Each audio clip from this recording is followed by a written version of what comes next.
Have you ever found yourself picking a neighborhood, not just for the usual things like schools or the commute, but because it just felt right? Yeah, like a certain vibe. Exactly. Maybe you like the local coffee shops or just got a sense that, your kind of people live there. It feels really personal, right? Totally. But what if those seemingly innocent choices about where you hang your hat have this huge, maybe unnoticed political impact, like fundamentally reshaping the country? It's definitely more than just a feeling. It's a real phenomenon. And that's exactly what we're diving into today. Okay. We're looking at Bill Bishop's really groundbreaking book, The Big Sword, Why the Clustering of Like-Minded America is Tearing Us Apart. The big sort. Got it. Yeah. And Bishop takes this fresh look at how Americans have moved around over the last few decades, Mm. not just for jobs like in the past, but increasingly for lifestyle and, crucially, shared values. And the result, these incredibly homogenous communities. So our mission today is to kind of unpack that. What is the big sort, really? How did Bishop actually measure it? Right, the scale of it. Yeah, and why is it happening? And I guess what are the consequences for, society and politics? Exactly. You'll see how these everyday choices about where we live have quietly but pretty dramatically reshaped the whole country. Okay, so let's start with the basics. What did Bishop mean by the big sort? So Bishop defines it as this unconscious sort of organic clustering, Americans grouping themselves into communities of, well, sameness, Sameness in what way? similar ways of life, similar beliefs, and as Bishop really drills down on, ultimately very similar politics. Hmm. But it's key that he says it's mostly not a conscious political decision. It's not like people are logging onto Zillow and filtering for, must vote Democrat. Right, nobody does that. Exactly. It's Mhm. more about all these individual lifestyle choices that when you add them all up, lead to these really stark geographical political divisions. That's fascinating because you're right, it feels personal, not political. But Bishop found real world examples, didn't he? Like in Austin. Oh, absolutely. His own experience in Austin, Texas provides some vivid illustrations. He talks about his neighborhood, Travis Heights, zip code 78704. Okay. During the Iraq War, residents there created this anti-war bumper sticker that just read 78704 peace. Wow. The zip code itself became the message. Precisely. Place and policy just completely merged for the people living there. It signaled belonging. But I imagine that kind of strong identity isn't comfortable for everyone living there. No, not at all. Bishop tells the story of a guy named Allison, who called himself a Republican Crusoe in that same overwhelmingly Democratic Travis Heights. A Republican Crusoe, isolated. Completely. He got into a political debate on a neighborhood email list. It went south, Right. and he felt so alienated he just swore off talking politics with neighbors ever again. That's tough. Yeah. He even started feeling self-conscious walking his dog, wondering if people were looking at him funny, viewed with suspicion because of an act of political expression. That's a deep discomfort. It really makes the abstract idea concrete, doesn't it? Like Bishop also mentions yard signs. Yeah, the yard sign test. Mhm. He contrasts trying to find Republican signs in, say, super blue Seattle versus deep red Huntsville, Alabama. Ah, Well, in Huntsville, kids apparently had trouble finding even 8 Democratic signs to use for kindling for a campfire. Or picture Democrats in Gillespie County, Texas. Very Republican, trying to put together a float for the 4th of July parade. Just the sheer awkwardness highlights that feeling of being a political minority in your own town. It can be genuinely isolating. and some people actually move because of this. Bishop gives a really striking example. Another Austin Republican, a guy named Doherty. He explicitly called his move a political exodus. He moved from a precinct where Republicans got only 20% of the vote to one where it was more like 2 out of 3. It wasn't just about a bigger house or a shorter commute. It was consciously seeking an ideologically comfortable place. Okay, so the anecdotes are powerful, but how widespread is this? How big is the big sort? What did the data show? Well, Bishop and his research partner, Bob Cushing, they really dug into the numbers, and yeah, the data's stark. They looked at what they call landslide counties. Meaning counties where one party wins by a huge margin. Exactly, by 20 percentage points or more. So back in 1976, only about 26% of U.S. voters lived in one of these landslide counties. Okay. Fast forward to 2000, that number jumped to 45.3%. And by 2004, over 60% of all U.S. counties were landslide counties. Over 60%. That's a massive shift. It's undeniable. And it wasn't just a blip. The consistency is also telling. In 2004, Bishop found that a full third of U.S. voters lived in counties that hadn't changed their preferred presidential party since 1968, Wow, since 68. and nearly half hadn't changed since 1980. So these places became very reliably red or blue. And Bishop argues this wasn't just random movement. People weren't just moving for jobs. Right. He argues that the migrations from roughly 1970 to 2000 were different. They were selective based on personal characteristics, not just economics. Like what kind of characteristics? Think about young people leaving old industrial towns for cities, or higher income earners flocking to places like Austin or San Francisco. People with less education, maybe heading to Vegas.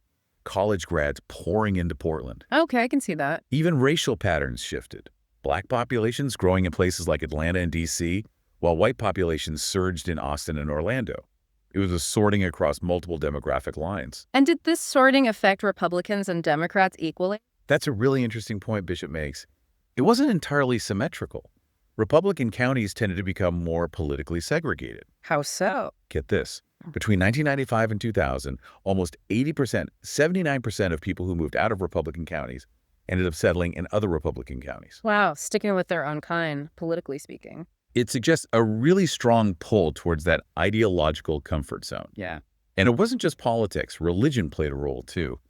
Big differences in church attendance and evangelical identity between the landslide red and blue counties. But it's probably not monolithic within those groups. No. And Bishop adds that important nuance. He points out that, for example, evangelicals living in counties that voted for John Kerry in 2004 were, quote, an entirely different breed than those in landslide Bush counties. So, yeah, complexity still exists within the sort.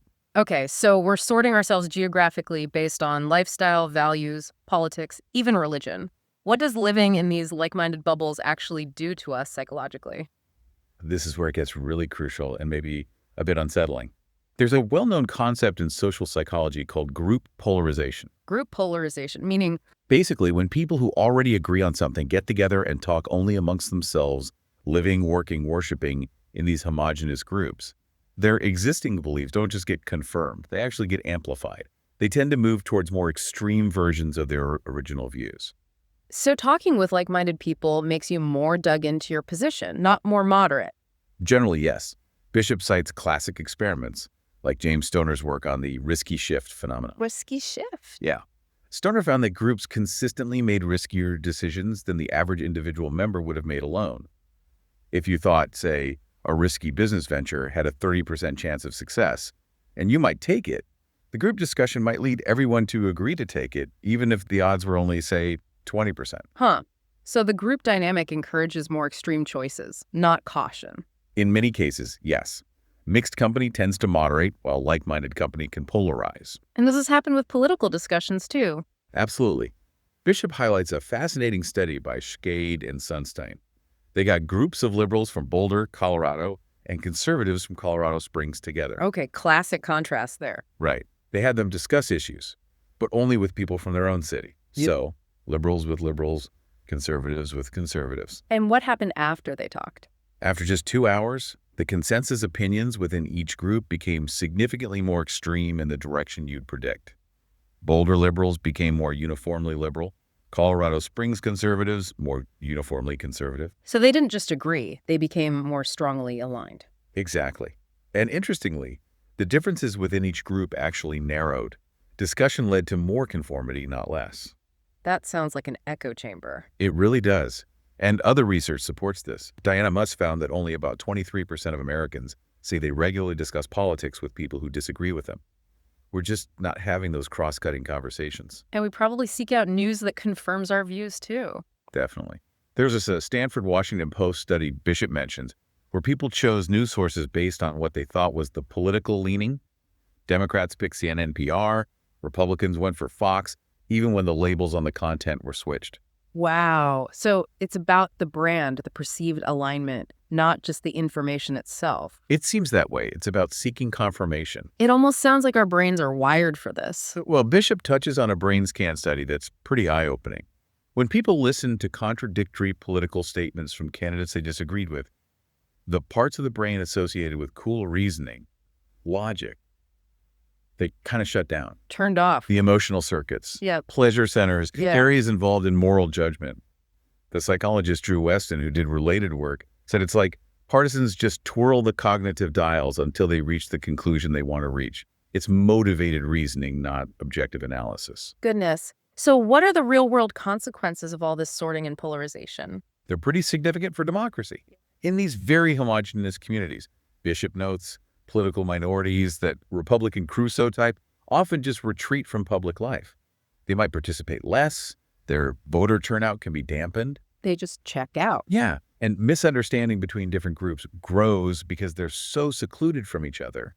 You end up with what Bishop calls these balkanized communities whose inhabitants find other Americans to be culturally incomprehensible. Like they literally can't understand how the other side thinks or lives. Exactly. It's hard to even imagine their perspective when you have zero daily contact. Okay, so if this big sort is happening and it's having these effects, why is it happening? What's driving it?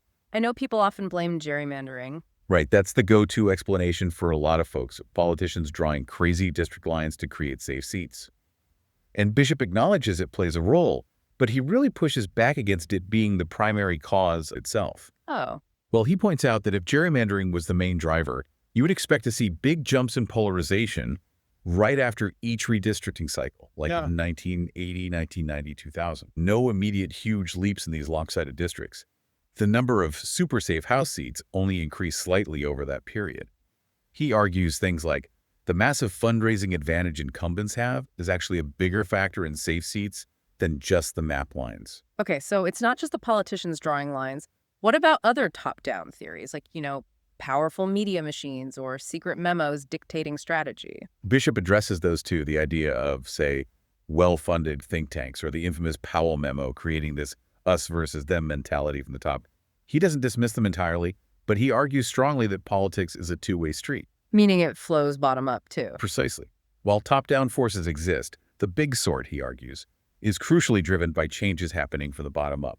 It's about individual choices and social changes within communities themselves. Okay, so what are these deeper bottom-up forces? One big one Bishop discusses is Ronald Inglehart's theory of post-materialism. Post-materialism?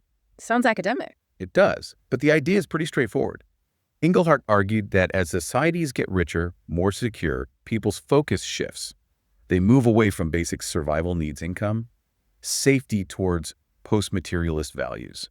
Like what? Things like personal freedom, self-expression, quality of life, environmental protection, rights for minorities. Issues like abortion or gay rights become much more central. This shift started around the mid-60s. And how does that connect to sorting? Because people started looking for communities that reflected those values. It wasn't just about finding a job. It was about finding a place where you felt you belonged, where your lifestyle and values were shared. And this coincided with a decline in older institutions that used to bind people together. Exactly. Trust in government, for instance, just plummeted. It was around 80% in the late 50s, early 60s. Yeah. By 1976, 33%. And it never really recovered. Wow. And remember, Robert Putnam's Bowling Alone. Bishop cites that data showing membership in broad, cross-cutting civic groups like the Elks Club, League of Women Voters, started dropping off sharply in the mid-60s too. Those traditional mixers were fading. What about churches? Did they change too? Big time.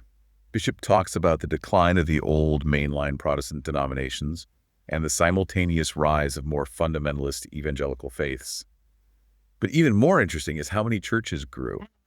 They started acting more like niche marketers. Many downplayed their national affiliations, focusing instead on creating very specific local church cultures designed for what Bishop, borrowing a term, calls culturally defined tribes. So church is designed for specific types of people. Yeah, think of megachurches like Rick Warren's Saddleback or Second Baptist in Houston. Bishop describes them offering Starbucks-like coffee bars, fitness centers, operating on a cruise ship model with amenities to attract a certain demographic, often suburban families. They rarely even mention their Southern Baptist ties. Almost like market segmentation. Exactly like market segmentation, which was happening everywhere else. Advertising shifted from mass appeals to targeting specific lifestyles and values, like Pepsi targeting those who think young. Right. Church growth strategist Donald McGavran explicitly promoted this homogenous unit principle, arguing churches grow fastest when they target one specific kind of people.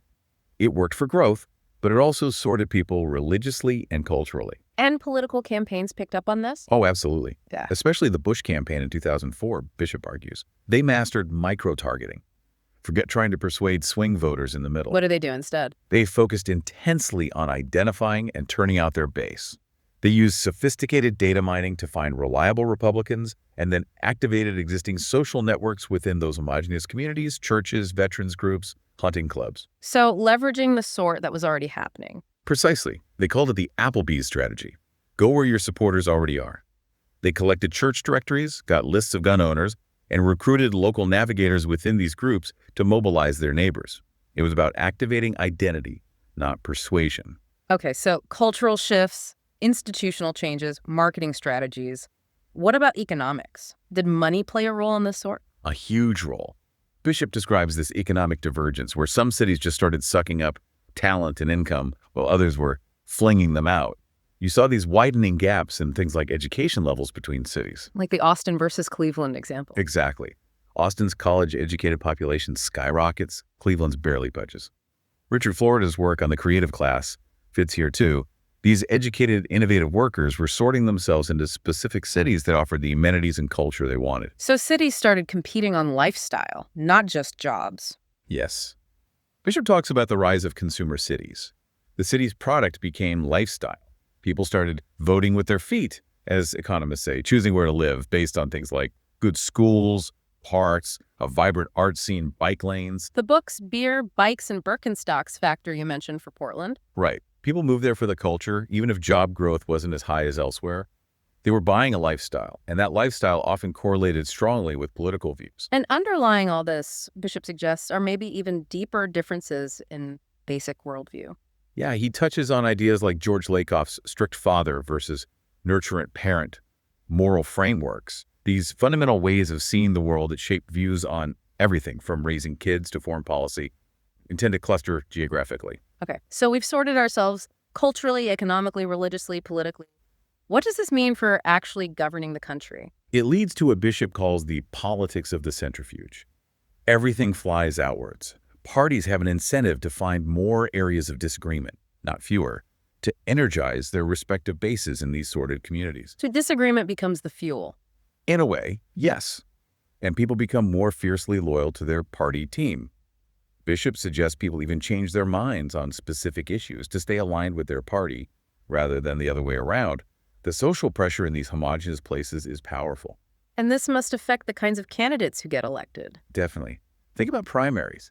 In a district that's overwhelmingly one party, the primary election is often the only election that matters. To win that primary, candidates have to appeal to the most committed, often most ideological party members. So moderates get squeezed out. They often do. Bishop says they get washed out because they often didn't like the kind of campaigns they would have to run, meaning hyper-partisan campaigns. He gives that example of Sheila Cascaden in Minnesota, a moderate Republican, basically pushed out by her own party for being too willing to compromise. So less compromise nationally. Does this mean more action at the local level? That's another consequence. Bishop points out something he calls caffeinated federalism. With gridlock in Washington, states and even cities start going their own way on contentious issues. Like what? Things like access to birth control, stem cell research funding, curriculum battles in schools over teaching evolution or LGBTQ+ issues. You get this patchwork map where state and local policies diverge dramatically, reflecting the values of their sorted populations. The battles play out locally. It sounds like we've lost something important, maybe the ability to find common ground. Bishop laments the decline of what he calls men of the earth, political figures who could bridge divides, who understood different factions because they interacted with them. He quotes an aide to Lyndon Johnson describing politicians who could work with different groups because they knew them. People who could navigate the complexities. Right. The reality now, Bishop suggests, is that Americans are less likely to marry their enemies, both literally and metaphorically. We just don't have those cross-cutting ties as much. It leads to a strange paradox, doesn't it? We want citizens to be engaged in politics, but maybe too much rigid engagement is a problem. That's exactly the paradox Bishop raises, drawing on earlier political scientists. High voter turnout, driven by intense, non-negotiable partisanship, might actually be unhealthy for democracy in the long run. Why? Because, as thinkers like Paul Lazarsfeld argued, a functioning democracy might need both active partisans and a decent number of people who are less intensely involved, more flexible, allowing society to kind of cool down and compromise after big fights. So we need passionate debate, but also the ability to move on and work together. Exactly. And the big sort makes that second part much harder. We get the deliberation within groups, but not the compromise between them. And did Bishop see this trend continuing after the book was published? Yes. He noted that the sorting deepened right through the 2008 election. The geographic divides based on economics, education, religion, family structure, they all became even sharper. And the animosity grew. He cited polling showing over a third of both Obama and McCain supporters said they actually detested the opposing candidate. Detested, not just disagreed with. Right. A real visceral dislike, fueled by living in these separate worlds. So wrapping this up, what's the big takeaway from the big sort? I think the core insight is that this isn't just about elections or political strategy. It's a fundamental reorganization of American life based on our deepest values, our lifestyles, even our family choices. We've, maybe without really meaning to, built a nation of these ideologically and culturally distinct islands. Islands where it's genuinely hard to understand the people on the next island over. Yeah, where those people just a few miles away can seem, as Bishop put it, culturally incomprehensible.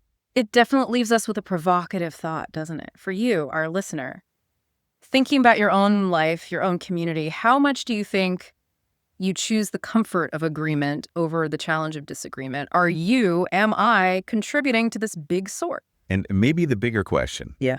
can we even bridge these divides anymore? Yeah. Or is this intense sorting just, the way we live now, something to really mull over?